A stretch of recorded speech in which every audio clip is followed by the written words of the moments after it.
посмотрите сами, какой кошмар. То есть там дырки есть, там есть мыши, там есть... Алиса Маулиева выросла в этом доме. Зимой с окон дует так, что спим под двумя одеялами, говорит 19-летняя девушка. Площадь двухкомнатной квартиры, где Алиса живет с родителями, чуть больше 30 квадратных метров. Вдоль трубы постоянно плесень. То есть обои все отходят, потому что невозможно клеить. Это соседняя квартира. В таких условиях Садыковы воспитывают 5 детей. Из-за неисправной проводки здесь случился пожар, а плесень стала причиной частых простудных заболеваний, сетует хозяйка. Я постоянно с легкими болею. Вот у меня сейчас тоже как бы на больничном. Вот как бы мучаемся, что. Как вообще относитесь к тому, что переедете в Солодку? Ой, я рада. Я прям хочу быстрее. Почему? Ну, во-первых, хочу условия лучше, хочу квартиру лучше. Вот земля, подвала нету. Эти дома на Привокзальной строили для железнодорожников еще в 50-х. Сейчас здесь живет 10 семей. Соседний 31-й дом также признан аварийным. Трубы лежат на земле.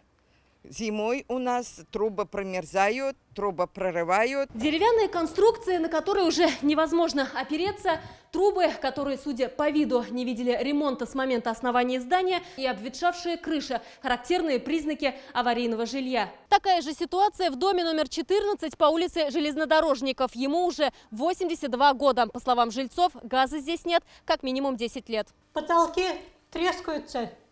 В один прекрасный момент буду, может быть, спать, а меня завалят. Дом был признан аварийным в 2013 году. Радостную весть о предстоящем переселении им сообщили в 2020-м. Переезд запланирован до конца 2021-го. Согласна на переселение, потому что условий никаких нет. Газ очень давно отрезан. Сейчас идет расселение домов, признанных аварийными до 2017 года. В этом году новоселье справят почти 300 человек. Всем им предоставят квартиры в Салават-Купыре. Жителям аварийных домов бесплатно предоставляются новые благоустроенные квартиры.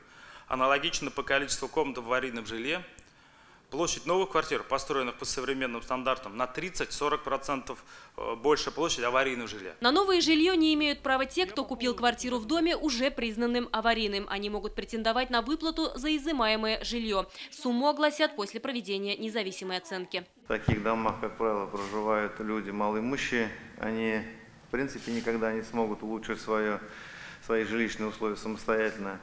И в этом огромное социальное значение этого национального проекта, на основании которого мы разрабатываем свою муниципальную программу. Жителей домов, признанных аварийными после 2017-го, начнут расселять после 2023 года. Это еще 52 дома и свыше 1500 человек.